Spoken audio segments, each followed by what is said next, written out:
Hi, and welcome to Pittman's Pumpkin Patch, Pittman's Garden Patch. It's August 22nd, 2014, and I just want to give you an update on the patch, what's going on, or what's growing on. As you can see, my pumpkins are starting to ripen. These were just solid green just the other day, and now it's starting to ripen. A nice, good, thick handle. That is a Racer Plus. It might be about 6 pounds, 7 pounds. I'll have to double check what size their average what the average is on them. But that's starting to be ripe, and I just want to show you the different stages. You know, they stay Peppo family pumpkins stay solid green until they begin to ripen. And you can see on this one right here, this is another Racer Plus that grew outside, and it's actually still hanging in the air. It's not even touching the wood pallet underneath it. But you can see right up here near the stem that it's beginning to start to turn orange, and that's usually where they go. So if you want to start looking for where the pumpkin, when it's starting to ripen, this is usually where it begins to ripen, is right around the handle. Okay, so this one's not that big, you know, maybe 3-4 pounds, so you know, not a huge deal or whatever, you know. But I wasn't trying to grow those particular kind for anything big. Show you in here where I hopefully can find it. There he is. This is a new one. Right down there, you see him right above my finger. You can see my pumpkin growing in there. Let me see that bug on him. Get off there, bug. Shoo. So anyhow, that's a I believe that is a charisma pumpkin growing there. And I have, let's see if I can find it. I know it is in here somewhere. Where are you? Where are you? I just saw it this morning, and now I've lost where it went to. Well, there's a female flower that hopefully will bloom in a couple of days or so, but nope, it's actually not. Look at there. You can see the valleys and ridges right in there, and it's a lime green, so that's no good. That one's aborting itself. And I'm still trying to, oh, wait, there it is. There's hiding in there. Excuse me, there you go. There is my other charisma. It looks like that's going to be a decent size, hopefully. And nothing else growing on up here. Hasn't said anything.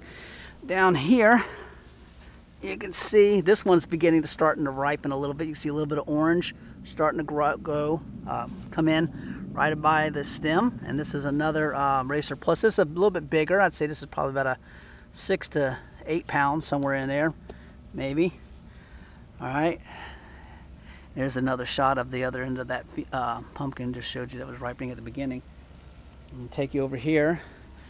And this one pumpkin over here is a mystery one, because I can't remember when I labeled it whether it was a charisma or a Racer Plus. This one right here. And you can still see it's pretty green still, but there's a little bit of lightening of the green starting to show up here at the top near the stem. So this is finally beginning to ripen up here. All right. So that one I don't know. Can't remember whether that's charisma or Racer Plus.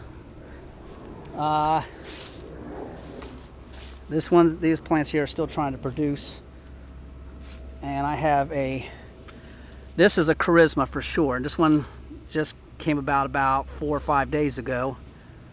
Okay, so I got this nestled right up on this 2x4 here and have it hanging off there so it'll get some good growth and not put any stress on the stem. Okay, so that's looking good.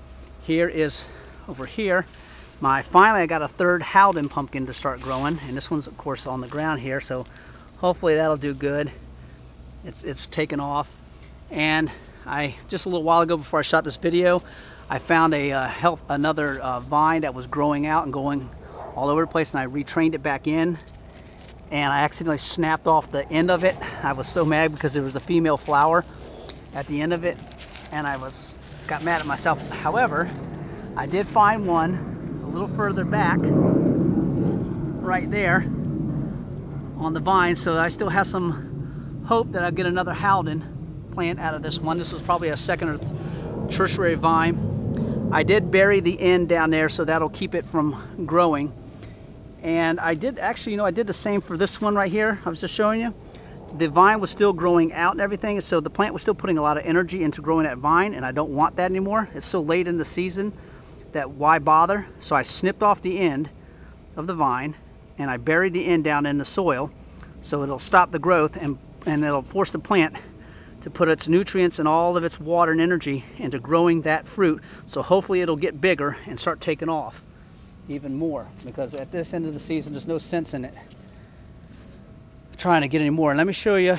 Let's see. I have to take you up to the pumpkin hammocks. This is. Well, I'm gonna have to get this one down here. Pardon me, folks. It's a little bit of a jungle back here. Oh,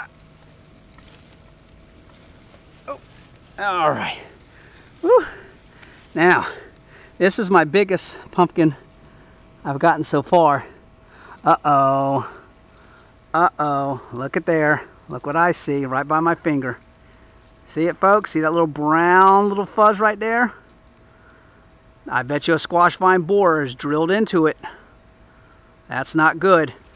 I've been coming out here pretty much every single day and checking my stem for any of those eggs, because they did this to me last year, where them borer moths will lay an egg in there. I'll have to take a closer look at it, and if that's the case, I'm going to have to get my needle with my BT and inject that into the stem of this plant and into the pumpkin, and try to nail that borer before it completely demolishes this pumpkin plant, because this is my biggest one. This one has got to be probably 15 pounds or so, I'm estimating. It's still, I don't see any orange. I do see a little bit of lightning, sorry, with all the leaves and vines. It looks like a little bit of lightning of the green right there. So it might be beginning to finally starting to ripen. Of course, the vine borers digging in there could bring that about even sooner. So I'm going to have to really come back out here when I'm done with this video and inject some BT into that, because I got to try to save that plant, because that is surely looking like a vine borer larva has drilled into that stem, and it's going to kill that pumpkin soon. So I'm glad I actually came out here and did this video. Now, the last pumpkin I need to show you, I want to show you, pardon me for all the shaking and everything. It's like I said, it's a jungle here. I got to move the chair up onto the pallets so I can get up there and show you. And usually I'll find the squash bugs out here, and they'll be right up on the stems and everything doing their business. Sometimes they're mating, and sometimes they're just trying to eat my pumpkins.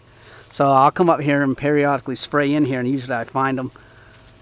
Okay, so here is my other Howden pumpkin. You can see it's almost completely ripe. You can see a green vein running through here, and a little bit of green down here, further down inside of the hammock. And my guess is the reason that it probably is because the sunlight is able to get to the top area and ripen that up, where the area that's covered by the burlap is blocking the sun out and keeping it from ripening so much there. But I'd say this is probably about 10 to 13 pounds. But I just wanted to show you the different stages of how my pumpkins are growing and developing. Oh, look at there. Oh boy. See? There's a squash bug right there. I can't tell if he's dead or not. Can't really see if he's moving. You guys, he's probably dead, because if he was, yeah, he's dead. So I must have nailed him with that soapy water, and that's usually all it takes to get these guys. A little bit heavier on the soap than the water, you know. So, all right, I got some injecting BT to do. So, from Pittman's Pumpkin Patch, Pittman's Garden Patch, I will talk at you later. Send any comments and subscribe. Thank you.